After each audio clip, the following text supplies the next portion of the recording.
Hello అందరికి welcome to my channel Ayanshan V R diaries. అందరు ఎలా ఉన్నారు ఫ్రెండ్స్? మేమైతే బాగున్నాము.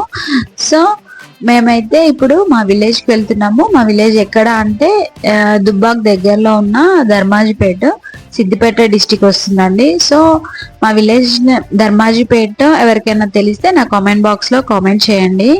సో మరి మేము ధర్మాజిపేటకి ఎందుకు వెళ్తున్నాము అంటే, యాక్చువల్గా మా అమ్మ వాళ్ళకి బాలమ్మ ఇంకా పరశురాముడి దేవుడు ఉన్నాడు. అది ఎవ్రీ 5 years ఒకసారి మా అమ్మ వాళ్ళైతే పండుగ చేస్తారు. ఆ పండుగ చేసే ముందు మా ధర్మాజిపేటలో ఉన్న ఎల్లమ్మ పండుగ అయితే చేసుకుంటాము. అంటే జస్ట్ అక్కడికి వెళ్ళి కోడిని కోసుకొని బోనం చేసి రావడము. సో దానికోసం అని చెప్పేసి మేము ధర్మాజిపేట విలేజ్కి అయితే వెళ్తున్నాము. ఇంకా జస్ట్ అక్కడ బోనం తీసి కోడిని కోయడమే కదా. సో జస్ట్ నేను, మా అక్క, మా అన్న వాళ్ళ అట్లానే వెళ్తున్నాము. ఇంకా విలేజ్కి వెళ్తున్నామంటే అదో తెలియని హ్యాపీనెస్. అసలు నేను ఇంకా విలేజ్లో లేను అంటే 5th to 10th వరకు నేను హాస్టల్లోనే చదివాను, రెసిడెన్షియల్ హాస్టల్లో. నెక్స్ట్ 10th తర్వాత కూడా మేము వచ్చి సిద్దిపేటలో సెటిల్ అయ్యాము. అసలు అక్కడ ఉన్నదే చాలా తక్కువ. ఇంకా 5th కంటే ముందు అంటే మనకు అంతగా అక్కడ తెలియదు కూడా. అంటే ఆ జ్ఞాపకాలు కూడా మనకు అంతగా గుర్తుండవు. 5th తర్వాతే కదా మనకి ఏవైనా కూడా. సో అంటే ఇంకా అప్పుడు మనం చిన్నవాళ్ళు ఉంటాం కాబట్టి అంతగా ఏం గుర్తుండవు కదా. అయినా సరే ఆ విలేజ్కి వెళ్తున్నామంటే ఏదో తెలియని హ్యాపీనెస్ ఎందుకో మరి. మాకు ఆ విలేజ్ లో ఒక చిన్న ఇల్లు ఉంది. సో అక్కడ ఆ ఇల్లు అన్నా కూడా, నెక్స్ట్ అక్కడికి వెళ్ళాలన్నా కూడా, అక్కడ ఇంటి దగ్గర ఉన్న వాళ్ళని కలవాలన్నా కూడా, అది ఎందుకో మన విలేజ్ మన అన్న ఒక అట్లా ఉంటది అన్నట్టు. సో మీకు కూడా అలానే ఉంటుందా మీ విలేజ్? అంటే నాకు తెలిసి ఎవరైనా సరే, మనం ఎక్కడ సెటిల్ అయినా సరే, ఎక్కడున్నా సరే, మళ్ళీ మన విలేజ్ అంటే మనకు ఒక తెలియని ఏదో ఒక హ్యాపీనెస్ అక్కడికి వెళ్తే. సో నాకైతే అలానే ఉంటుంది. సో మా అక్క, నేను, మా అన్న, వదిన మేమైతే వెళ్ళాము. సో ఇదైతే ధర్మాజ్పేటలో ఎల్లమ్మ టెంపుల్. అసలు ముందు చాలా చిన్నగా ఉండే టెంపుల్, ఇప్పుడైతే చాలా పెద్దగా కన్స్ట్రక్షన్ చేశారు. నెక్స్ట్ బయట ఇంకా మనం వెళ్తే ఉండడానికి బయట రేకుల షెడ్ లాగా అట్లా వేసారు. ఇంకా పక్కన రూమ్స్ కూడా ఉన్నాయి. వాటర్ ఫెసిలిటీ కూడా చాలా బాగుంది. ఇంకా చుట్టూ సరౌండింగ్ లాగా కూడా కన్స్ట్రక్షన్ చేసిరు. ఇంకా కలర్స్, పెయింటింగ్స్ కూడా అట్లా వేసిరు అన్నట్టు. చాలా బాగా చేసిర్రు. విలేజ్ లో అయినా కూడా టెంపుల్ అయితే చాలా బాగుంది. ఇంకా మేమైతే అక్కడికి వెళ్ళాము. చాలా ఇంకా ఆ రోజు మేము ఎర్లీ మార్నింగ్ 7 o'clock వరకు అక్కడ ఉన్నాము. అయినా మేము మళ్ళీ ఈవినింగ్ వరకు ఉన్నాం, కానీ అసలు ఎండ అనేది అనిపించలేదు. అంటే ఎండ కొట్టింది కానీ ఇంకా రేకుల షెడ్ ఆ విధంగా ఉంది కాబట్టి మేము అక్కడే ఉన్నాం కాబట్టి మాకు అట్లా ఏం అనిపించలేదు. ఇంకా బయట కూడా పెద్ద పెద్ద చెట్లు అయితే ఉన్నాయి. వేప చెట్టు, మామిడి చెట్టు, అట్లా పెద్ద పెద్ద చెట్లు ఉన్నాయి కాబట్టి చల్లగా గాలి వచ్చింది. మాకైతే చాలా బాగా అనిపించింది. అసలు ఎండలో ఉన్నట్టు అనిపించలేదు. ఇంకా ప్రశాంతంగా జనాలు కూడా చాలా తక్కువ ఉన్నారు. సో అందుకని మాకు దర్శనం అయితే చాలా మంచి, అంటే ఇంకా దగ్గరగా నిమ్మలంగా ప్రశాంతంగా చేసుకున్నాము. పూజ అయినా, ఒడిబియ్యమైనా, ఇంకా వంట అయినా కూడా ఈసారి వెళ్ళినప్పుడు అయితే అసలు చాలా బాగా అనిపించింది. ఇక్కడ ఏంటి అంటే ఎల్లమ్మ చుట్టూ కూడా అంటే ఖాళీ ప్లేస్ చాలానే ఉంది. దాని చుట్టూ ప్రహారీ గోడలా కట్టారు. సో దాని లోపలే ఒక చిన్న పుట్ట ఉందన్నమాట. ఆ పుట్టకి కూడా ఫస్ట్ అయితే అక్కడికి వెళ్ళిన వారు అక్కడే దర్శించుకోవాలి. ఇంకా మేమైతే ఫస్ట్ పుట్ట దగ్గరికి వెళ్ళి దాంట్లో పాలు పోసి అక్కడ కొబ్బరికాయని కొట్టిన తర్వాత నెక్స్ట్ ఇంకా ఇక్కడికి వచ్చి బోనం చేసి ఆ ఎల్లమ్మకైతే బోనం చేసి ఒడిబియ్యం అయితే పోసాము. అసలు ఇంక మేము మార్నింగ్ వెళ్ళాం కాబట్టి మాకు అసలు మెల్లమెల్లగా అన్ని అయితే చేసుకున్నాము. ఇంకా మాకు 1 వరకే వంట కూడా అయిపోయింది. 12:30 వరకే వంట కూడా చేసుకున్నాము. ఇంకా మేము కూడా వెళ్ళే వాళ్ళం తక్కువ మంది వెళ్ళాం కాబట్టి అన్ని కూడా తొందరగా అయిపోయినాయి. అసలు ఈసారి వెళ్ళినప్పుడు అయితే చాలా అంటే చాలా ప్రశాంతంగా అనిపించింది.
అక్కడైతే కంప్లీట్ అయిన తర్వాత మళ్ళీ ఇక్కడ ఎల్లమ్మ దగ్గరికి అయితే వచ్చినాము. సో బోనం చేయాలి కదా, సో దానికోసం అయితే ఫుడ్ అయితే ప్రిపేర్ చేస్తున్నాము. ఫస్ట్ అయితే బోనానికి బోనం చేసిన దానికి పూలు కావాలని చెప్పేసి పూలు అయితే కూర్చున్నాము. నెక్స్ట్ పిల్లలు అయితే ఆడుకుంటున్నారు. నెక్స్ట్ పూలు రెడీ చేసిన తర్వాత మేమైతే ఎల్లమ్మకు బోనం చేయడానికి ఒక దాంట్లో 2 బోనాలు చేసాము. ప్రతిసారి కూడా ఒక దాంట్లో పచ్చన్నం చేస్తాము, ఇంకొక దాంట్లో బెల్లమన్నం చేస్తాము. పచ్చన్నం చేసిన దాంట్లోనేమో పైన చారు పెడతాము, చింతపండు చారు. నెక్స్ట్ బెల్లమన్నం చేసిన దాంట్లోనేమో పైన పెరుగు పెడతాము. సో ఇవి కూడా, ఈ బోనాలు కూడా అక్కడే వండిన తర్వాత దానిపై వాటిని సున్నంతో అలికి పసుపు కుంకుమ బొట్లు అయితే పెడతాము. బోనాన్ని పుదిచ్చు అంటారు కదా, అట్లా చేసిన తర్వాత మేము అల్లిన పూలదండలు కూడా బోనానికి అయితే కడతాము. ఇంకా బోనం అమ్మవారి దగ్గర, ఎల్లమ్మ దగ్గర పెట్టిన తర్వాత ఆ బోనం అక్కడ నైవేద్యం అవన్నీ చేసిన తర్వాత ఎల్లమ్మకి ఒడి బియ్యం అయితే పోసి, మామూలుగా అక్కడ బయట వేప చెట్టు కింద పొయ్యిలు పెట్టే ఉన్నాయి. మనం అక్కడ కట్టెలు వేరుకొని మనం వంట చేసుకోవచ్చు. ఇంకా సండే వెళ్ళినాం మేము, చాలా జనాలు ఉంటారేమో అని చెప్పేసి మేము చిన్న గ్యాస్ అయితే తీసుకెళ్ళినాము. సో దానిపైన వంట అయితే చేసినాము. ఈ పచ్చన్నము, బెల్లం అవన్నీ చేసినాము. అవన్నీ చేసిన తర్వాత ఇంకా నైవేద్యాలు అయిపోయిన తర్వాత ఎల్లమ్మకి బోనం అయితే చేసి ఒడి బియ్యం అయితే పోసినాము.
మనమైతే ఎట్లా బియ్యం పోసుకుంటామో సేమ్ అట్లనే బియ్యంలో పసుపు నూనె అట్లా పచ్చగా కనిపించేటట్టు బియ్యాన్ని అయితే కలిపి దాంట్లో ఇంకా పోక ఖర్జూర పండు నెక్స్ట్ కుడుక అవన్నీ పెట్టి సేమ్ శారీ ఇంకా బ్లౌజ్ పీస్ టవల్ సేమ్ మనమైతే ఏ విధంగా బియ్యం పోసుకుంటామో ఎల్లమ్మ కూడా అట్లనే బియ్యం అయితే పోస్తాము ప్రతిసారి బియ్యం కలిపేటప్పుడు సేమ్ మనకి పోసేటప్పుడు ఎట్లనో 5 ముత్తైదులు చేతి పెట్టాలో ఇప్పుడు కూడా అంతే సేమ్ మనమైతే ఏ పద్ధతులు పాటిస్తామో అమ్మవారికి పోసేటప్పుడు కూడా సేమ్ అట్లానే నెక్స్ట్ పొయ్యడం కూడా అంతే 5 9 మంది ఆ విధంగా అయితే బియ్యం అయితే పోయాలి. ఒకవేళ మనం వెళ్ళిన వాళ్ళు చాలా తక్కువ మంది ఉంటే అక్కడ ఎవరైనా దర్శనానికి వస్తారు కదా వాళ్ళ చేతి అయినా పోపియచ్చు.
ఇంకా బోనం చేయడం అవన్నీ అయిపోయిన తర్వాత ఇంకా మేము తినడానికి అయితే రైస్ అయితే వండుకున్నాము. సో ఫస్ట్ అయితే రైస్ పెట్టేసి తర్వాత మేము కోడి కోసం అన్నాం కదా చికెన్ కర్రీ అయితే వండినాము. ఫస్ట్ మేము బోనాలకి పచ్చనము బెల్లం వండినాము కదా, సో అదైతే ప్రసాదం తీసుకొని నెక్స్ట్ వంట అయితే స్టార్ట్ చేసాము. ఇంకా అసలు చికెన్ మన ఇంట్లో కాకుండా అక్కడ వండిందైతే అసలు చాలా టేస్టీగా అనిపిస్తుంది. ఇంకా మన ఇంట్లో ప్రాసెస్ కాకుండా తొందర అయితే చేసినాము, కాకపోతే చాలా టేస్ట్ అయితే అయింది. ఇంకా వంట కూడా తొందరగా అయిపోయింది. రైస్ పెట్టేసుకున్నాము, నెక్స్ట్ కర్రీ అయితే వేసేసుకున్నాము.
ఇంకా వంట అయితే కంప్లీట్ అయిపోయిన తర్వాత తినడం అయితే స్టార్ట్ చేసినాం. ఫస్ట్ పిల్లలకి తినిపించి ఇంకా పిల్లలతో వెళ్ళినా అసలు పిల్లలు అయితే కొంచెం కూడా సతాయించలేదు.